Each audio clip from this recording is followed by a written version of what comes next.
Good evening दोस्तों। आज का वीडियो का टॉपिक है मोस्ट इरिटेटिंग थिंग और the most annoying thing in a teaching hospital for the patient. तो कोई भी अगर टीचिंग हॉस्पिटल में कोई भी डेंटल पेशेंट और कोई भी पेशेंट अगर ट्रीटमेंट के लिए आता है मेनली डेंटल हॉस्पिटल में, तो पेशेंट के हिसाब से वो कौन सा सिचुएशन कौन सा टाइम में मोस्ट इरिटेटिंग थिंग और the most annoying most awkward situation क्या है, उसके बारे में आज डिस्कस करेंगे। तो आज जानेंगे वो सिचुएशन क्यों क्रिएट होता है, सिचुएशन क्या है और स्टूडेंट लोग क्यों करते हैं। मेनली स्टूडेंट लोग की वजह से ये सिचुएशन क्रिएट होता है और क्यों होता है ये, एंड व्हाट्स रॉन्ग हैपनिंग, क्यों क्यों ये सिचुएशन क्रिएट किया जा रहा है और मैनेजमेंट द्वारा और जो कॉलेज एडमिनिस्ट्रेशन है उसके द्वारा क्या क्या चेंजेस करना चाहिए जिसकी वजह से इस टाइप की सिचुएशन क्रिएट ना हो, कॉलेज में पेशेंट को और भी इंक्रीज हो, पेशेंट ऑकवर्ड इरिटेट ऐसे फील ना करे, जो रिटर्निंग पेशेंट है उसका काउंट बढ़े। इसके बारे में थोड़ा डिस्कस करेंगे। तो आप लोग थोड़ा पॉज करके आइडिया करके कमेंट में लिख सकते हैं, नहीं तो मैं थोड़ी देर बाद बोल दूंगा क्या है। तो मोस्ट इरिटेटिंग थिंग और most awkward situation most annoying thing क्या है according to the patient in a teaching hospital. वो सिचुएशन है फोटोग्राफी। फोटोग्राफी सिचुएशन, कोई भी पेशेंट जब आता है डेंटल कॉलेज में, कोई भी कॉलेज में, जब उसका जब ट्रीटमेंट होता है, ट्रीटमेंट के पहले क्या उसका कंडीशन है, इनसाइड ओरल कैविटी क्या क्या प्रॉब्लम है, उस सबके एकदम अच्छे से फोटोज लेते हैं जिसको बोलते हैं प्री ऑपरेटिव फोटोज। उसके बाद ट्रीटमेंट के हर एक स्टेप्स में क्या क्या हो रहा है नहीं हो रहा है इम्प्रेशन को, जैसे कि प्रोस्तो के डिपार्टमेंट में प्रोस्तो के जैसे कोई पेशेंट आ रहा है जिसका दांत नहीं है, दांत लग बने आए हैं, दांत जब नहीं है पार्शियली डेंचुलस एरिया का अलग से वेरियस एंगल से फोटो लेना पड़ता है। जब उसका डेंचर बन रहा है, इंसर्शन हो रहा है, इम्प्रेशन ले रहा है, हर एक स्टेप्स का ट्राई इनका फोटो लेना है, मतलब उसको बोलते हैं intra operative photos during the operation treatment planning treatment. Then post operative photos, जब उसका कुछ इंसर्शन हो रहे है, इंसर्ट हो गया डेंचर, जब उसको डिलीवरी कर दिया उसके बाद उसका जो चेंजेस आया वो सब अच्छे से डाटा कलेक्ट करने के लिए, गैदर करने के लिए पोस्ट ऑपरेटिव फोटोज कलेक्ट करना पड़ता है। मेनली फोटोग्राफी में तीन पार्ट में फोटो ले जाता है, pre operative photos, intra operative photos and post operative photos. Treatment के पहले, ट्रीटमेंट के दौरान एंड ट्रीटमेंट के बाद। ये फोटोग्राफी जो सेशन है मेरे हिसाब से ये एक एक छोटा फैक्टर है लेकिन पेशेंट के साइकोलॉजी में बहुत बड़ा एक इफेक्ट फैलता है। क्योंकि मेरे हिसाब से पेशेंट जो आते हैं वो ट्रीटमेंट के लिए मिल आता है, उसको उतना कुछ आइडिया नहीं रहता है, लेकिन वो चाहता नहीं कि उसका जो एक हेल्थ है, हेल्थ इशू है, ऐसे कोई फोटोग्राफी में कोई कैप्चर करे, ये करे वो करे। जैसे कि हेल्थ एक बहुत ही कॉन्फिडेंशियली डाटा है, हेल्थ डिजीज ये सब जो ethics, basic ethics of principles जो आता है हेल्थ साइंस का, वो फिर वहाँ पे ही है। ये एक प्राइवेसी मैटर करना चाहिए, कॉन्फिडेंशियली ऑफ द डाटा ये सब मैटर करना चाहिए। तो मेरे हिसाब से फोटोग्राफी में यहाँ पे वो सब मेंटेन उतना अच्छे से होता नहीं है। स्टूडेंट लोग क्यों करते हैं, कहाँ पे प्रॉब्लम होता है, इस सब के बारे में धीरे धीरे जानेंगे। तो फास्ट मेनली जो करते हैं, जो पीजीज लोगों का जो first year second year third year PG में बहुत कुछ कोटा रहता है उन लोगों को, स्टूडेंट को थेसिस के लिए पेशेंट का क्या क्या पेशेंट किए, पेशेंट के ऊपर क्या क्या काम किए, काम का क्या पिक्चर है। जब उन लोगों का फाइनल एग्जाम यूनिवर्सिटी एग्जाम होता है तो बाहर से एक्सटर्नल एग्जामिनर्स आके वो सब चेक करता है फोटोग्राफिक वाइज। पेशेंट तो आप एग्जाम के टाइम में नहीं बुला सकते जो जो पेशेंट देखे, तो फोटोग्राफी वाइज उन लोगों को मार्किंग शार्किंग ये सब दिया जाता है थेसिस के लिए, सेमिनार के लिए, कहाँ पे प्रेजेंट करना चाह रहा है कॉन्फ्रेंस में, यही सब डाटा, ये सब आर्टिकल पब्लिशिंग। तो इस सब के लिए पीजी लोगों को लेना पड़ता है, तो पीजी लोगों के लिए ये एक नेसेसरी चीज़ है, ये करना पड़ता है, वो कुछ कर नहीं सकता। ये मेन जो पावर है कॉलेज एडमिनिस्ट्रेशन, नहीं तो DC dental council of India. तो यहाँ पे मेनली जैसे आर्टिकल में जब कुछ लिखा है क्या क्या करना चाहिए, क्या क्या कोटा है, तो उसलिए पीजी लोग कर रहे हैं। तो यहाँ पे ज़्यादा प्रॉब्लम नहीं है, प्रॉब्लम यहाँ पे है कि बहुत सारा यूजी स्टूडेंट मेनली स्वॉप के लिए, देखो मेरा फास्ट पेशेंट है, एक्चुअली स्वॉप के अलावा भी बहुत कुछ साइकोलॉजी रहता है, जैसे कि थोड़ा पॉपुलैरिटी, देखो मेरा डेंटिस्ट्री का काम चल रहा है, ये सब के बारे में थोड़ा मैं एक्सट्रैक्शन कर रहा हूँ, मेरा फास्ट ट्राइकोमा पेशेंट का फास्ट हैंड स्किलिंग किया, मेरा फास्ट पेशेंट, बहुत सारा ऐसा फलाना धमकाना स्टेटस स्टेटस ये सब आता है, पॉपुलैरिटी पब्लिसिटी कोई कुछ स्टूडेंट स्वॉप के लिए करता है पेशेंट के साथ डीलिंग के लिए। पीजी स्टूडेंट का करना तो मानना है क्योंकि उन लोगों का नेसेसरी है, लेकिन यूजी स्टूडेंट का ये मेरे हिसाब से थोड़ा ये सब कंट्रोल करना चाहिए। समझ रहा हूँ थोड़ा हो रहे हैं डेंटिस्ट, थोड़ा पॉपुलैरिटी चाहिए, लेकिन पेशेंट को ऐसे कुछ कुछ प्रॉब्लम हो रहा है, क्या प्रॉब्लम हो रहा है, क्या प्रॉब्लम ऑकवर्ड सिचुएशन पेशेंट को डाल रहा है, उसके बारे में डिस्कस करेंगे। देखिए फर्स्ट मैंने जो बोला, disease and treatment is very private thing. मान लीजिए आपका कोई प्रॉब्लम है, आप डॉक्टर के पास जा रहे हैं, आप थोड़ी ही चाहेंगे ये सब डाटा पब्लिकली आपको कोई और के साथ शेयर हो। जैसे किसी का साइकेट्रिक प्रॉब्लम हो, किसी का अगर रिप्रोडक्टिव सिस्टम में प्रॉब्लम हो, ये तो बहुत ही प्राइवेट चीज़ हो जाता है। तो उस तरह भी किसी का प्राइवेट मतलब कुछ भी पार्ट्स हो, ऑर्गन्स हो, ऐसे भी ओरल कैविटी के उनका हेल्थ, खुद का हेल्थ है, वो कभी भी नहीं चाहेगा उसका कुछ health related issue disease publicly कभी भी हुआ। तो ये सब यहाँ पे प्राइवेट चीज मेंटेन करना चाहिए, कॉन्फिडेंशियल डाटा मेंटेन करना चाहिए। और they are not telling the patient from the start prior to the treatment. Treatment start करने के पहले, एकदम पहले से पेशेंट को जब ट्रीटमेंट प्लानिंग बोला जाता है, उस टाइम में ये सब बोला नहीं जाता है मेरे हिसाब से। जे देखिए आपका कैसे ट्रीटमेंट होगा, हम लोग स्टूडेंट करेंगे, हम लोग का पढ़ाई का ये पार्ट है, तो डाटा एक कलेक्ट करना है एग्जाम के लिए।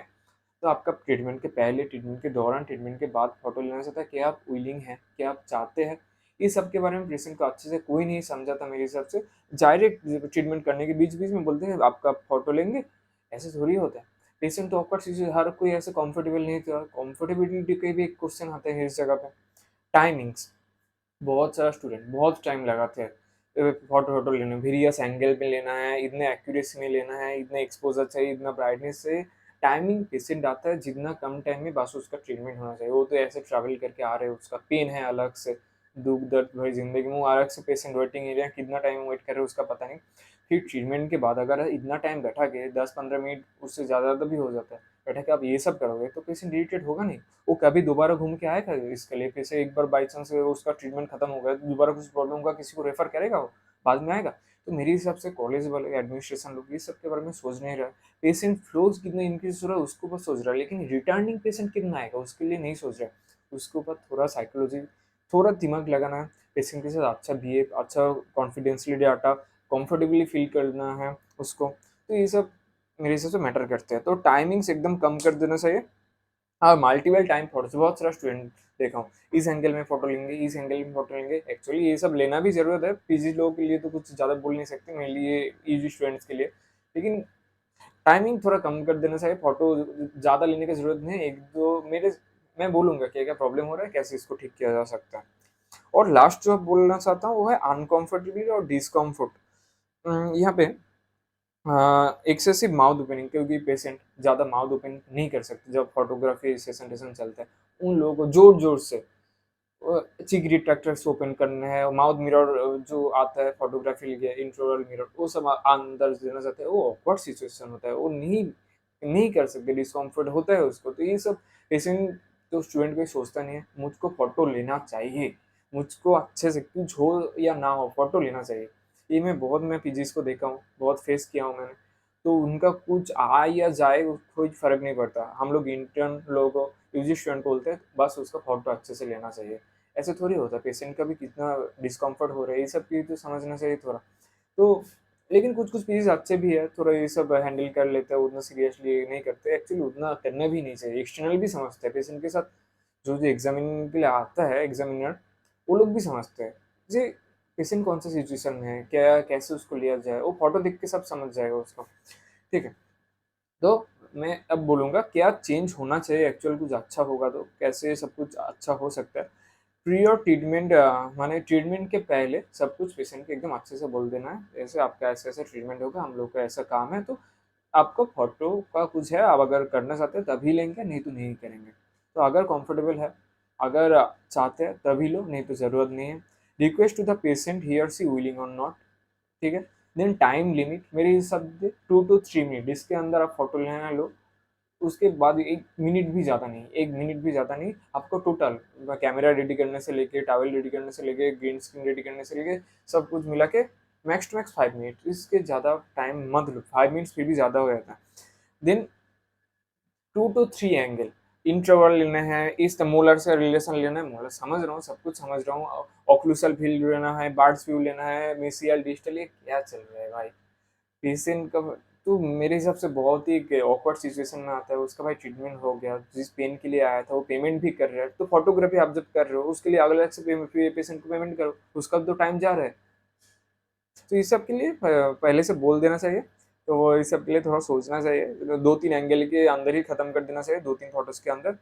और फोटोग्राफी एक अलग से प्राइवेट इस टाइप की चीज़ है, ये लीक नहीं करना चाहिए। अगर करना भी चाहिए, पर्सनलाइज्ड प्रोफेशनलाइज्ड एक रूम होना चाहिए, प्रॉपर फोटोग्राफी रूम हर एक डिपार्टमेंट में, जहाँ पे ये सब फोटोज का ये सब चलता है।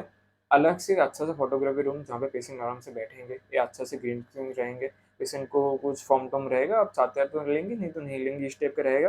तो फोटोग्राफी नहीं तो उसका एक फोटो ले रहे हो, इतना बड़ा बड़ा फ्लैश, आसपास इतना सारा लोग बैठे हैं, स्टूडेंट बैठे हैं, पेशेंट बैठे हैं, सबके सामने आकर के फोटो लेके तो ऑकवर्ड सिचुएशन होगा नहीं, डिस्कम्फर्ट होगा नहीं। तो उस कंफर्टेबिलिटी बारे में कुछ सोचता ही नहीं है। जैसे कोई कोई आके बोलते हैं आप थोड़ा स्माइल कीजिए, थोड़ा स्माइल कीजिए, मुझे जोक आता नहीं। अरे भाई उसको पेन है, उसका कुछ आपको ट्रीटमेंट करके उसके बाद छोड़ो भाई। तो मेरे हिसाब से इस सब के बारे में थोड़ा सोचना चाहिए, थोड़ा दिमाग लगाना चाहिए।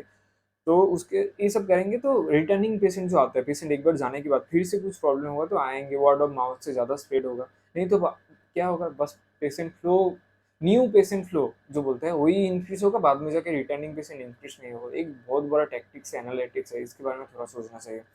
Place the instruments according to the patient comfortability, एकदम अच्छे से आराम से सब कुछ जो भी कर रहे हो, चिक डिटेक्टर दे रहे हो, माउथ ब्रश दे रहे हो, सब कुछ दे रहे हो, बहुत अनकंफर्टेबली मैं देखा हूँ। ऐसे ऐसे जोर जोर से उसका माउथ ओपनिंग नहीं हो रहा है फिर भी करेंगे, उसका ऑकवर्ड सिचुएशन आ रहा है फिर भी करेंगे, उसका गैप रिफ्लेक्स हो रहा है फिर भी फोटो लेना चाहिए। क्या चल रहा है भाई यार, मेरी सबसे एक मेजर प्रॉब्लम है। इसको थोड़ा सॉल्व आउट करना चाहिए, या तो डीसीआई के द्वारा, नहीं तो हम लोग का जो कॉलेज एडमिनिस्ट्रेशन है थोड़ा सा इसके ऊपर मार्सी करना चाहिए, इतना फोटोज के ऊपर रिस्ट्रिक्शन नहीं लेना चाहिए। तो आज का वीडियो यही था गाइस, और कुछ भी प्रॉब्लम हो तो डिस्क्रिप्शन बॉक्स चेक करो, वहाँ पे मेरा व्हाट्सएप नंबर है। बहुत सारा health oral health related consultation में देता हूँ, उसको अलावा भी पीजी स्टूडेंट का या यूजी स्टूडेंट का डेंटल हेल्थ रिलेटेड और कॉलेज रिलेटेड एडमिशन रिलेटेड कुछ भी इंफॉर्मेशन हो, कंसल्टेशन मैं देता हूँ ऑनलाइन में, गूगल में, जूम में आके। इसके अलावा भी बहुत कुछ कंसल्टेशन देता हूँ। डिस्क्रिप्शन बॉक्स में जाओ, मेरा व्हाट्सएप नंबर है, सेव करने के बाद डायरेक्टली मेरा व्हाट्सएप में डीएम करो, मैं जितना जल्दी हो सकता है रिप्लाई बैक करूँगा। तो आज की वीडियो यहाँ पे खत्म करते हैं, मिलते हैं आपके साथ नेक्स्ट वीडियो में। Good bye.